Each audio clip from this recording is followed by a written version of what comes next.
Cari kepastian hukum, pengungsi Beta Bara kembali datangi DPRD Kota Ambon. Puluhan pengungsi Jemaat Beta Bara Kayu 3 kembali mendatangi DPRD Kota Ambon untuk mempertanyakan kejelasan status hukum lahan yang mereka tempati. Hingga kini hak atas tanah tersebut masih belum memperoleh kepastian hukum yang jelas. Kedatangan warga diterima Komisi 1 DPRD Kota Ambon dan langsung ditindaklanjuti melalui rapat dengar pendapat RDP di ruang sidang paripurna DPRD Kota Ambon.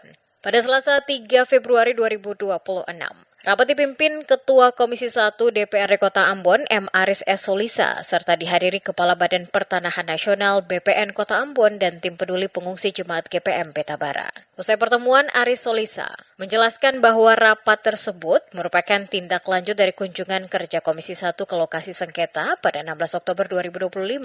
Namun hasil pertemuan belum memberikan kepastian menyeluruh karena masih ada pihak terkait yang belum dapat dikonfirmasi akibat tidak hadir dalam rapat. Ia mengungkapkan dari total wilayah sekitar 5,7 hektar, sebagian besar lahan telah melalui proses pendaftaran tanah sistematis lengkap atau PTSL pada 2016 dengan 136 sertifikat telah diterbitkan. Meski demikian masih terdapat sekitar 44 hingga 45 kepala keluarga yang belum menerima sertifikat hak milik. Komisi 1 DPRD Kota Ambon menegaskan akan mendorong langkah lanjutan termasuk memanggil pihak-pihak terkait yang belum hadir dalam rapat. Warga juga membuka kemungkinan melakukan audiensi ke Polda Maluku guna memastikan perlindungan hukum atas hak tanah mereka apabila persoalan ini tidak segera menemukan kejelasan.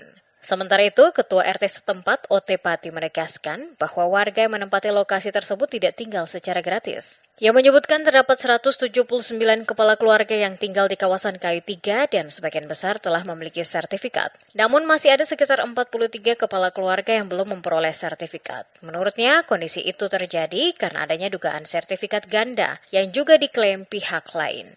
Ya itu yang di 179 yang sudah diterbitkan itu, tetapi minus 43 yang belum tersampaikan di yang bersangkutan. Itu yang ada muncul orang lain yang bilang bahwa belum sertifikat situ. Nah berkaitan dengan ketong ini sebenarnya ada keluarga Rubet yang dia bilang bahwa dia pun tanda padahal salah objek. Ketong pun sertifikat SM237 tidak masuk di dalam objek sengketa yang dia buka ke ketong. Para pengungsi berharap sengketa tanah tersebut segera mendapatkan kepastian hukum sehingga hak-hak mereka atas lahan yang telah lama ditempati dapat diakui secara sah. Persoalan sertifikat hak atas lahan yang saat ini ditempati pengungsi menjadi salah satu persoalan yang cukup panjang dan hingga saat ini belum juga terselesaikan.